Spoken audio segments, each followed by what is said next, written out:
अस्सलाम वालेकुम व्यूअर्स। आज हम मौजूद हैं 98 कुलियाँ डचकोट रोड पे। बहुत ही प्यारा गांव है, छोटा सा गांव है, तहसील गोजरा का ही हिस्सा है ये गांव। यहाँ पर हम मौजूद हैं आज राना मुजाहिद साहब के डेरे पर। मुजाहिद साहब साथ तशरीफ़ फरमाएं। दरअसल आज हम जिस टॉपिक पर बात करने वाले हैं वो पार्ट टाइम बिजनेस है। जैसे कि आप लोगों ने ऑब्ज़र्व भी किया होगा, देखा भी होगा, कोई आपका दोस्त, जानने वाला, कोई रिश्तेदार, हर बंदा आजकल महंगाई के दौर में एक से ज़्यादा जॉब्स पर डिपेंडेंट है, एक से ज़्यादा अर्निंग्स पर डिपेंडेंट है। एक अर्निंग से वो घर नहीं चला पा रहा। बिल्कुल ऐसे ही आज हम मौजूद हैं राना मुजाहिद साहब के पास। वो भी माशाल्लाह लेक्चरर हैं, बायोलॉजी के टीचर हैं, कोलीग हैं हमारे। लेकिन इसके साथ साथ उन्होंने एक बिज़नेस स्टार्ट किया जो बहुत ही कह लें कि काबिल दीद है, तरक्की पा चुका है, और वो है पार्ट टाइम गोट फार्मिंग का बिज़नेस। जैसा कि आप पीछे वीडियो में देख भी सकते हैं, गो उनके कह लेंगे गोट फार्मिंग के अंदर काफ़ी ज़्यादा बकरियां मौजूद हैं। ये इन्होंने अचानक नहीं खरीदी, एकदम से इनकी कह लें कि ये कह लें कि कोई बड़ी इन्वेस्टमेंट नहीं है कि अचानक से उन्होंने 10 लाख या 5 लाख या 7 लाख की इन्वेस्टमेंट की और यहाँ तक पहुँच चुके। आज हम इन्हीं से ही क्वेश्चन आंसर करने आए हुए हैं कि किस तरह एक नया गोट फार्मर इनके तजर्बे से मुस्तफ़ीद हो सकता है। किस तरह एक नया गोट फार्मर जो कि दिन या रात मेहनत करने की बजाय नहीं बल्कि रातों रात अमीर होना चाहता है, तो वो किस तरह अपना इन्वेस्टमेंट और टाइम दोनों ज़ाया करेगा, उसके मतलब मुजाहिद साहब हमें एक्सप्लेन करेंगे। तो सबसे पहले इनसे इंट्रोडक्शन करते हैं जी। अस्सलाम वालेकुम मुजाहिद साहब। वालेकुम सलाम जनाब। सर क्या हाल कैसे है? हैं सर, आप ठीक हैं? अल्हम्दुलिल्लाह सर, खैरियत। आप सुनाएं जी। अल्लाह का शुक्र। और साइम साहब, बहुत बहुत शुक्रिया, आप तशरीफ़ लाए, हमें मेहरबानी जी। ये इज़्ज़त बख्शी। और मोहतरम सफदर साहब और गुराया साहब हमारे साथ हैं, और भाई हमारे यहाँ पीछे बैठे हैं, ये सफदर जी साहब के भाई। इनका बहुत शुक्रिया, ये गाँव आए, इन्होंने इज़्ज़त बख्शी। जज़ाकल्लाह सर, बहुत बहुत शुक्रिया जी। ये सर आपसे पहला क्वेश्चन जो कि मैं खुद नादरीन इसका सबसे बड़ा जो सबूत है मैं खुद दूँ, क्योंकि इन्होंने आई थिंक अभी आपको बताएंगे भी कि ये पार्ट टाइम गोट फार्मिंग जो फर्स्ट इन्होंने कह लें कि इसमें जो बकरी लेके आए थे या बकरियां एक दो लेके आए थे वो कोरोना के दिन थे, आई हाँ थिंक जी। ऐसे ही है जी, यस सर, कोरोना के दिनों में। बिल्कुल सर, ऐसे ही है कि कोरोना स्टार्ट हुआ, स्कूल से हम छुट्टियों पे थे, मतलब हमें कोई काम नहीं था, तो मैंने 3 बकरियाँ और 2 बकरे खरीदे। उस वक़्त तो सर ये 1 लाख रुपए के आए थे। बहरहाल उस वक़्त कोई नज़रिया नहीं था कि हम गोट फार्मिंग करेंगे या कोई इससे बिज़नेस के तौर पे लेंगे। फ्री थे तो मैंने स्टार्ट किया अल्हम्दुलिल्लाह। तो कोरोना के बाद जो पहली ईद आई ना, बकरा ईद, बड़ी ईद, जी जी। उसमें मैंने दोनों बकरों को सेल करके और तीसरा बकरा अपनी घर की कुर्बानी के लिए ही वो पैसे पूरे कर लिए थे। ठीक हो। ये बहुत अच्छा मतलब हमारा एक सेटअप रहा है। तो मुजाहिद साहब कुछ क्वेश्चन, जी कुछ सर। दोस्तों के, कुछ न्यू गोट फार्मर के।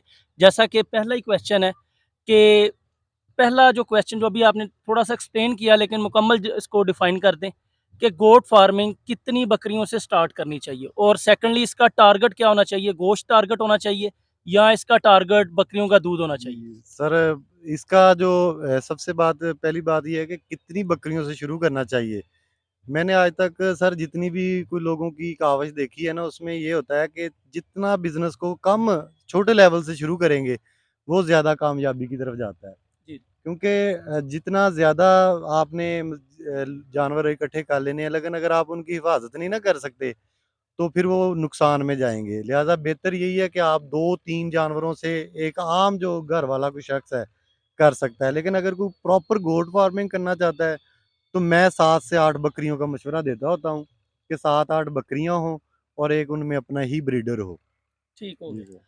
तो सेकंड क्वेश्चन है जी, आप किससे इंस्पायर्ड हैं, किससे इंस्पायरेशन आपने हासिल की और आप इस गोट फार्मिंग की तरफ आए? और भी काफ़ी बिजनेस है जो आप जी। कर सकते थे, इसकी खास वजह क्या है कि आप गोट मेरे फार्मिंग की तरफ ही हो? मैं सर, साइम साहब, मेरे एक दोस्त हैं, बल्कि पूरे पाकिस्तान में, पूरी दुनिया में, उस्ताद फरहान साहब हैं समुंदरी के। जी। मैंने उनकी वीडियोज़ बहुत देखी हैं, उनको मैंने बड़ी उनकी वीडियोज़ और उनकी इन्फॉर्मेशन बहुत अच्छी थी। मैं मेजरली उनसे इंस्पायर्ड हूँ। ठीक और हो गया। वो एक कामयाब गोट फार्मर और इंटरनेशनल लेवल पे काम कर चुके हैं, दुबई में, बाहर के ममालिक में। और रिसेंटली उन्होंने तकरीबन 5-6 साल हो गए पाकिस्तान में आके ये काम शुरू किया है, और मैं उनसे इंस्पायर्ड और मैं उनको उस्ताद मानता हूँ। ठीक हो गया। हाँ जी। थर्ड वन है जी, एक नया बंदा या मेरे जैसा है या कोई सफदर साहब है, कोई और है, किस तरह अंदाज़ा लगाएगा कि मेरा जो इस टाइम बिजनेस चल रहा है गोट फार्मिंग का, ये प्रॉफिट में जा रहा है या इस टाइम लॉस में जा रहा है? इसका क्या तरीक़ेकार है, क्या मैकेनिज़्म है? जी सर, प्रॉफ़िट लॉस तो एक ज़िंदगी का हिस्सा है, सबसे पहली बात ये है। लेकिन मैं ये कहता हूँ कि गोट फार्मिंग में ज़्यादा चांसेस प्रॉफिट के होते हैं, इसलिए क्योंकि ये हमारे जब से ये दुनिया बनी है तमाम अंबिया कराम अलैहिस्सलाम की और ख़ास तौर पे इस कायनात के सबसे बेहतरीन शख्स मोहम्मद सल्लल्लाहु अलैहि वसल्लम की ये सुन्नत बेशक। मुबारक है। तमाम अंबिया ने बकरियाँ चराई हैं और इसी वजह से ये भी होता है कि हाँ, हमें भी उससे फ़ायदा ही होता है। मेरा यानी ज़ाती तजुर्बा ये है कि आपको अगर एक बकरी 2 जानदार दे रही है, 2 बच्चे दे रही है, उसमें एक बच्चा समझ लें आपकी प्रॉफ़िट है, एक उसकी हर तरह के खर्चे उसमें से निकल आते हैं। ठीक हो गया। ये बात कन्फ़र्म है। तो आपने इस टाइम इसको डिफ़ाइन कर दिया कि गोट फार्मिंग एक मुकम्मल कामयाब बिज़नेस है, बस बंदा शॉर्टकट की तरफ ना जाए। जी, शॉर्टकट तो सर किसी जगह पे भी इस्लाम में वैसे ही हराम है शॉर्टकट। मेहनत करनी है, जब आपने मेहनत करनी है ना तो अल्लाह ताला की ज़ात ने आपको जो है ना, उसका सिला देना ही देना है। ठीक हो जी। गया। तो मुजahहद साहब अगला क्वेश्चन है कि आपने जैसे कि अभी ये 3-4 सालों की स्ट्रगल है आपकी जी। और आपने पार्ट टाइम बिज़नेस में ही माशाल्लाह इतने जानवर इकट्ठे कर लिए। तो इस दौरान आप दूसरे जो जानवर थे मेल स्पेशली जो बकरे ईद पे या कसाई वो बेचते भी रहे हैं, ये सारे मतलब मौजूद हैं जानवर इस टाइम? नहीं सर, ये हम हर साल अल्हम्दुलिल्लाह तकरीबन ये हमारी इस बार जो कुर्बानी ईद आनी है, चौथा सीज़न है हमारा। जी, इससे पहले जितने भी जानदार आए हैं ना तो हमने फीमेल यानी जो मादी बकरियाँ होती हैं जी। हमारे पास उनकी छोटी जो है लेलियाँ जिसको जी, कहते हैं जी। वो हम रख लेते हैं। और अल्हम्दुलिल्लाह जो बकरे होते हैं, ज़ाहिर-सी बात है कुर्बानी की प्रोडक्ट हैं तो वो महँगे जी, और जी। अच्छे दामों में सेल हो जाते हैं, तो अल्हम्दुलिल्लाह कर देते हैं। और इस सारे काम में कभी ये नहीं हुआ कि मैंने किसी को भेज दिया हो कि जाओ यार सेल कर आओ। सही है। मैं पिछले 3 साल से ईद की 3-4 रातें ना वहाँ पे हमारी मंडी है गोजरा में, जी, जी। जंग रोड पे। जानवरों की जो मंडी है, जी, मवेशी जी। मंडी, मैं वहाँ पे खुद जाके पूरा ये एक्सपीरियंस के साथ हमने देखा है कि क्या और क्या तरीक़ाकार हो सकता है, सेल कैसे हो सकते हैं, ये पूरा सही है। प्रॉपर वर्क करके फिर हमने सेल किए हैं। ठीक हो गया। तो मुजahहद साहब अगला क्वेश्चन है कि आपने बकरियों की नस्ल कैसे मुंतखब की? कौन-सी बकरी जो इस एरिया में, इस जगह पर जो कह लें कि वो मौसम की सख्ती बर्दाश्त कर सकती है, सर्दी की, गर्मी की, या आपने मिक्स्ड सारे जानवर हैं या कोई स्पेशल नस्ल है? जी। साहिब साहब ये असल में ना बात होती है अपने एक इलाके के लिहाज़ से, लेकिन कुछ ब्रीड्स ऐसी होती है जो पाकिस्तान के तकरीबन अक्सर इलाकों में ना गुज़ारा कर जाती हैं, जिसमें मक्खी चीनी है और बीतल बकरी ख़ास तौर पे। जी, जी। या टेडी बकरी जो है वो गोश्त के लिए और थोड़ा बहुत चारा खा के ना तैयार हो जाने वालियों में बकरियों में है। जी, हमने कोई बहुत महँगी बकरियाँ नहीं खरीदी थी जब हमने ये ली हैं। सही है। तो लेकिन मैं आपको इसी वीडियो में थोड़ा-सा इसका हिंट दे दूँगा, थोड़ी देर तक वो क्वेश्चन आ जाएगा आपका, तो इंशाल्लाह उसमें बता दिया जाएगा कि कौन-सी ब्रीड किस तरह बेहतर की जा सकती है। सही है। तो इंशाल्लाह वो आपको अभी डिस्कस कर देते हैं। तो मेरे हिसाब से ये मक्खी चीनी और बीतल और टेडी ये पाकिस्तान के तकरीबन अक्सर इलाकों में आम माहौल में कम चारा खा के बेहतरीन किस्म का जो मीट है, जी, क्वालिटी और क्वांटिटी के लिहाज से बेहतर कर सकती है ठीक इंशाल्लाह। हो। अगला क्वेश्चन है जी मुजahहद साहब आपसे कि इस टाइम आपके गाँव में, क्योंकि आपके गाँव के अंदर जो देखने में नज़र आ रहा है कि वो जंगल बियाबान इलाका थोड़ा जी। ज़्यादा है। तो यहाँ पे चराई बेहतर है या आपकी जो कह लें कि एक तरह से स्टॉल फीडिंग है, ये बेहतर है? जी, और आप किसको प्रेफ़र करते हैं? और वो जानवर जो आप गोश्त की पैदावार के लिए जिन पे मेहनत कर रहे हैं, जी। उनकी फिर आप चराई और स्टॉल फीडिंग दोनों करते हैं? और चारे में कौन-सी चीज़ ज़्यादा इस्तेमाल करते हैं? ये सर आपके 2 क्वेश्चन हैं यहाँ पे जी, जी। कि एक स्टॉल फीडिंग या फिर चराई, जी, यानी जानवरों को बाहर खुली जगह जंगल में ले जाना, जी, वो। मैं दोनों की अफ़ादियत आपको बताता हूँ और फिर साथ आ जाएगा कि दूध या गोश्त, जी, जी। कौन-सी प्रोडक्ट हमें लेनी चाहिए। सबसे पहले कि जो चराई है ना, इसमें खर्चा कम आता है। सही है। लेकिन चराई वाला जो जानदार है ना, क्योंकि खुला रहने की वजह से बड़ा सेहत अफ़ज़ा हो जाता है। जी, जी। उसकी सेहत अच्छी है, बकरी जानवर ही खुला रहने का नाम है। ठीक हो। उस्ताद फरहान बताते हैं कि उनके उस्ताद ने उनको बताया था कि जब तक किसी जानवर की जाड़ चलदी है ना, जी, जी। उदों तक दुध आएगा। ठीक हो गई। दाढ़ चलदी है तो दुध है, यानी जितना खाएगी उतना जी, ही जी। ज़्यादा दूध है। सही। तो जानवर जो बाहर खुले चराई के पे जाते हैं ना, उनकी खुराक अच्छी मतलब हो जाती है, काफ़ी बेहतरी है। चलती-फिरती है, जानवर खुशनुमा रहता है, सेहतमंद रहता है। जी, अब आ जाते हैं हम स्टॉल फीडिंग की तरफ। स्टॉल फीडिंग पूरी दुनिया में ही स्टॉल फीडिंग ही है। सही है। ये हमारे पाकिस्तान या बांग्लादेश या इंडिया वगैरह में ये तरीका है कि जानवरों को चराते हैं। बाकी अरब ममालिक देख लें, वहाँ पे या जो भी मुल्क में बकरियाँ जिधर भी पाली जाती हैं जी, जी। वहाँ पे स्टॉल फीडिंग है और सबसे बेहतरीन तरीका मैं स्टॉल फीडिंग को ही मानता हूँ। सही है। क्योंकि ये वो तरीका है जिसमें एक जानदार की वेट और क्वांटिटी के लिहाज से मेयर्ड यानी पैमाइश की हुई खुराक दी जाती है। ठीक हो। तो दूसरा क्वेश्चन आपका इसी क्वेश्चन में था कि दूध या गोश्त। जी। जानवरों को सर पाकिस्तान में दूध की जो मांग है ना वो इतनी नहीं है। सही है। इसके फायदे इतने हैं कि इसका बंदा अंदाजा नहीं लगा सकता बकरी के दूध में। लेकिन पाकिस्तान का जो तरीक़ेकार है वो जी मिजाज साहब, बात हो रही थी कि आपने टारगेट किसको किया है?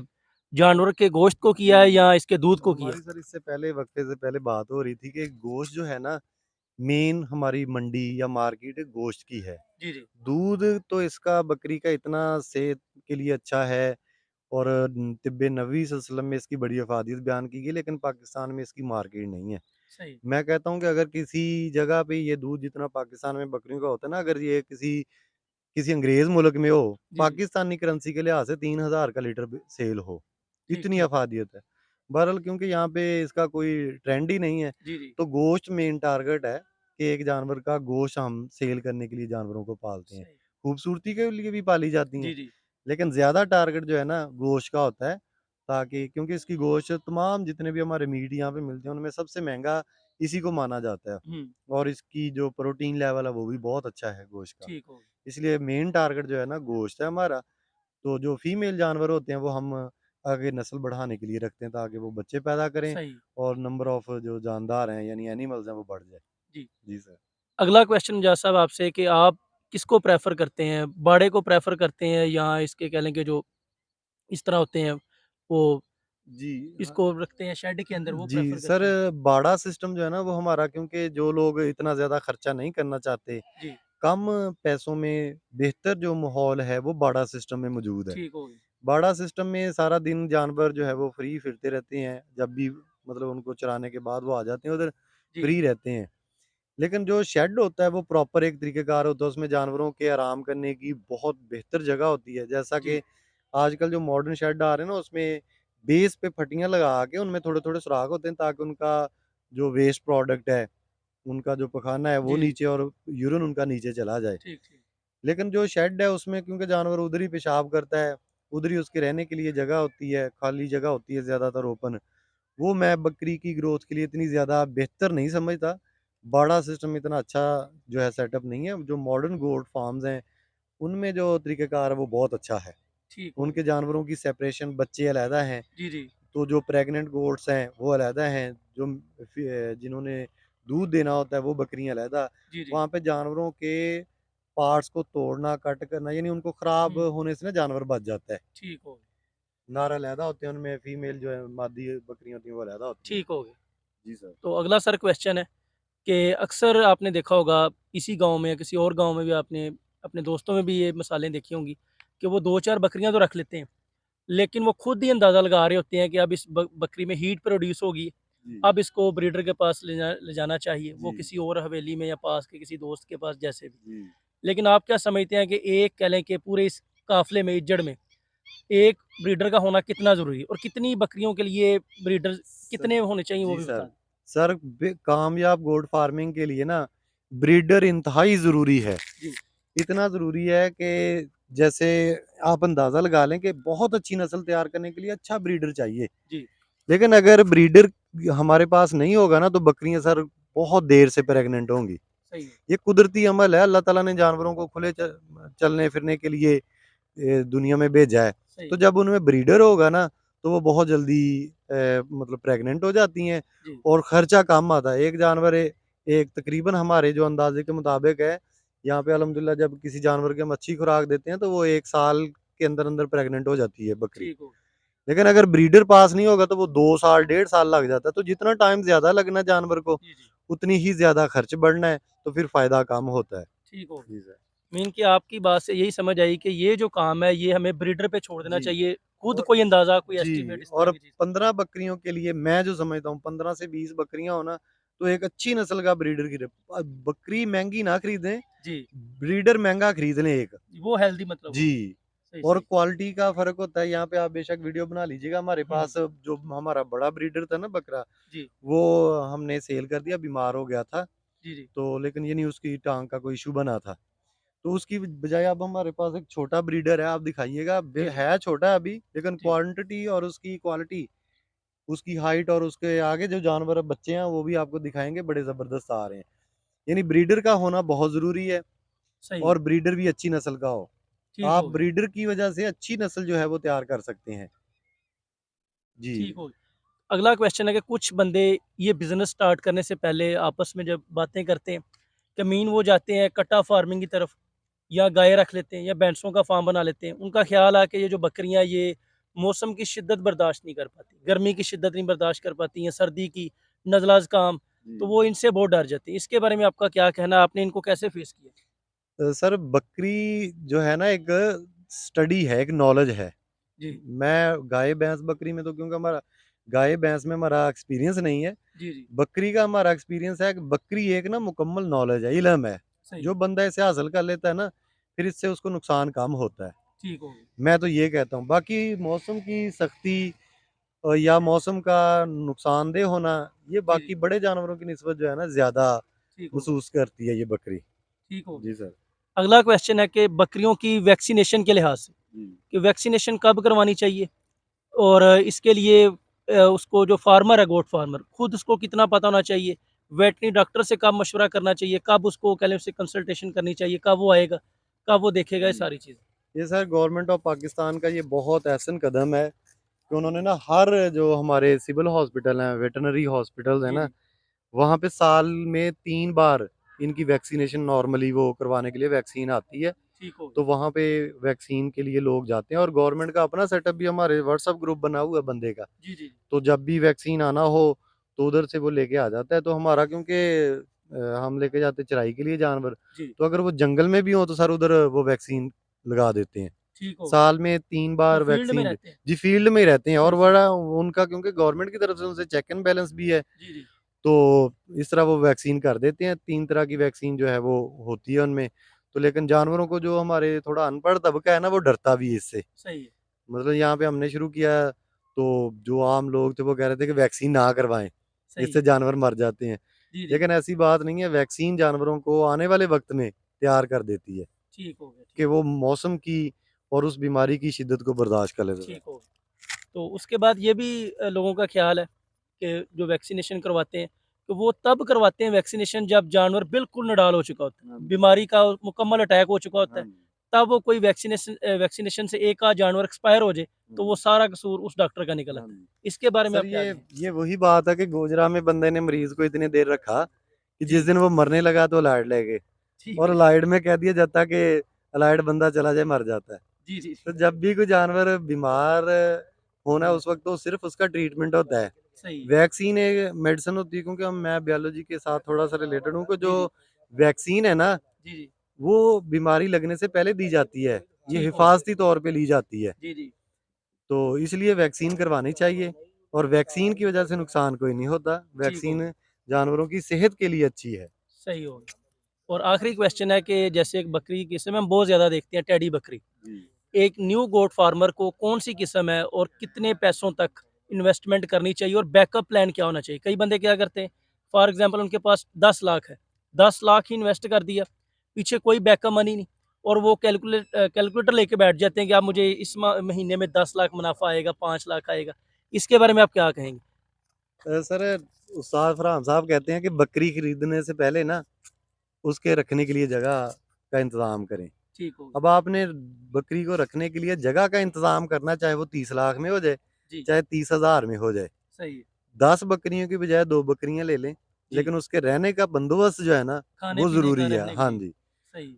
तो रह गई बात कि किसी के पास जितने पैसे हैं उस हिसाब से इन्वेस्टमेंट करे। बैकअप जो है, मैं समझता हूँ कि अगर हमारे पास 1 लाख रुपए है ना, तो इस 1 लाख में से 40,000 हमारे पास बैकअप हो, सही है। 60,000 हम इस्तेमाल करें। यानी इन्वेस्ट करें। 40-60 की रेशो, सही है। 60% इन्वेस्ट करना है, 40% आपकी जेब में हो। ठीक हो गया। जी। और इसके बाद आखिरी क्वेश्चन कि जब आप बकरियाँ चराई के लिए लेके जाते हैं, तो कुछ आपको पता होगा इस बारे में इन्फॉर्मेशन होगी कि शहर के इलाकों के लोग जो इंटरेस्टेड होते हैं, वो एक पंजाबी में चलता है अध्यारा जी। और दूसरा चलता है चराई। उसपे भी जानवर लेते हैं, उसपे भी आपको कोई मुनाफ़ा होता है और सेकंडली जो जानवर दे रहा होता है, चराई पे या दिहाड़े पे, उसको क्या फ़ायदा होता है? सर जी, ये बकरी एक एक ऐसा जानवर है जिसका ना मतलब फ़ायदा ही फ़ायदा है। जी, पुराने लोग ऐसे करते थे, उधारे पे बकरी ले ली कि वो जी, बकरी किसी ने ले दी, उसके जो बच्चे हैं उनमें 50-50 कर लेते जी, जी। होते थे, तो जो जानवर था वो मालिक का रहता था। ठीक हो गया। इसमें भी फ़ायदा है। सही है। बकरी एक ऐसा जो है वो इल्म, क्योंकि जिसने मुनाफ़ा लेना है ना, उसने खुद बनाई हुई खुराक जी, जी। और खुद बनाए हुए वंडे इस्तेमाल करने हैं, तो उसको फ़ायदा होना है। सही अगर हो आप गया। बने-बनाए बाज़ारी वंडे इस्तेमाल करेंगे ना, उसमें ये होता है कि वंडे के ऊपर कॉस्ट ज़्यादा आ जाती है, जी, जी। जानवर पे खर्च ज़्यादा आ जाना, जब जी, खर्च ज़्यादा आना तो सेल वो कम का होना है, तो आपको लॉस होना है। ठीक हो गया। इस वजह से फिर जो है ना, फ़ायदे की बजाय जी। नुकसानात की तरफ जाया जाता है। तो चराई से जब जानवर वापस आता है तो आप चेक एंड बैलेंस करते हैं कि ये कमज़ोर हो गया या इसको कोई इश्यू है या इसको फर्दर कोई एडिशनल खुराक की भी ज़रूरत है, चारे जी। सब्ज़ चारे की भी ज़रूरत है, उसके लिए आप क्या करते हैं? मैं सर जानवर तो मतलब हमें अंदाज़ा हो जाता है कि एक जानवर आया है, वो जी। उसके बैठने के अंदाज़ से, जी, जी। उसके खाना चारा चराई के दौरान पता चल जाता है कि उसकी ना मतलब तबीयत ठीक नहीं है। सही है। तो वो डेली बेसिस पे होता है। कोई जानवर बीमार है, उसकी मेडिसिन का, क्योंकि अब तो तजर्बे के हिसाब से हम अपनी मेडिसिन यहाँ पे रखी हुई है डेरे में, सही है। तो जिस जानवर को कोई मसला बनता है हम उसको मेडिसिन देते हैं। ठीक हो गया। और उसकी check and balance daily basis पे होता है। जो प्रेग्नेंट जानवर हैं, जी, जी। उनकी अलहदा से केयर करना पड़ती है, उसके लिए कुछ मसाला जात हैं, जी, जी। कुछ उनकी ताकत के लिए मटीरियल्स होते हैं वो दिए जाते हैं। सही हो। बहरहाल ये है कि मेडिसिन जितनी कम इस्तेमाल की जाए जी, जी। जानवरों में, उतनी इम्यूनिटी बेहतर रहती है। सही है। हम यहाँ पे बहुत कम मेडिसिन इस्तेमाल करते हैं। सही है। जैसे मैं चाहता हूँ ना कि मेरे बच्चे मेडिसिन फ्री गोश्त और मेडिसिन फ्री दूध पिएँ, जी, जी। तो तमाम गोट फार्मर्स को, तमाम बकरियाँ रखने वालों को ये ज़रूरी है कि वो अपने बच्चों का ख़्याल की तरह जी, जी। दूसरे लोगों का ख़्याल रखें। ये ना हो कि मेडिसिन और इंजेक्शन वाले गोश्त को सेल करें, उसी तरह जानवरों को जो है वो नुकसान वाले जानवरों को लोगों तक पहुँचाएँ। ये ठीक एक बेहतरी की तरफ कदम होना ठीक हो। चाहिए। बहुत-बहुत शुक्रिया मुजahhad साहब आपका, यहाँ मौजूद सब लोगों का। जी बहुत सर, ही वैल्यूएबल इन्फॉर्मेशन आपने दी बहुत न्यू गोट शुक्रिया सर। फार्मर के लिए। जी, आज हमने यही सीखा कि जॉब जो होती है वो जॉब ही होती है, लेकिन जो बिज़नेस है वो मैं कहता हूँ 100 जॉब से ज़्यादा बेहतर है। जी सर, बिल्कुल। तो पार्ट टाइम बिज़नेस इंशाल्लाह मुझे उम्मीद है कि ये फुल टाइम बिज़नेस में भी कन्वर्ट करेंगे। इंशाल्लाह सर, जी, इंशाल्लाह। क्योंकि बहुत मुनाफ़ा बख्श है। तो कोई आपका क्वेश्चन हो, कोई आपने फीडबैक देना हो तो कमेंट्स में ज़रूर अपने फीडबैक का इज़हार कीजिएगा। कोई कह लें कि आपके ज़हन में क्वेश्चन जो हमसे ना पूछा गया हो, हम ना पूछ सकें मुजahhad साहब से, वो आप कमेंट में लाज़मी पूछें। इनसे फिर दोबारा भी ये हम बात क्वेश्चन करेंगे। जी, एक सर ये एक बात ये है जनाब, जितने व्यूअर्स हैं, कि कभी भी किसी के पास ना मुकम्मल इन्फॉर्मेशन नहीं होती। हर जी, बंदा जी। अपने तजर्बे और अपने हिसाब से बात करता है। जी, जी। तो आप तमाम दोस्तों को इस पूरी वीडियो के मुतल्लिक अच्छे और इख्तलाफ वाले कमेंट करने की भी इजाज़त है।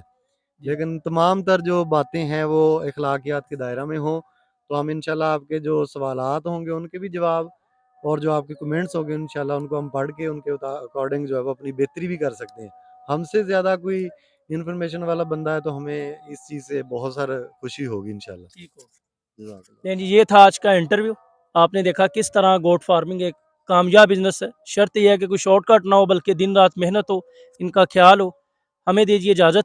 राइज़ अबव चैनल पाकिस्तान को सब्सक्राइब कीजिए, लाइक कीजिए, शेयर कीजिए और कोई भी वैल्यूएबल कमेंट है तो वो कमेंट सेक्शन में आपने लाज़मी इज़हार करना है उसका। ओके जी, अल्लाह हाफ़िज़।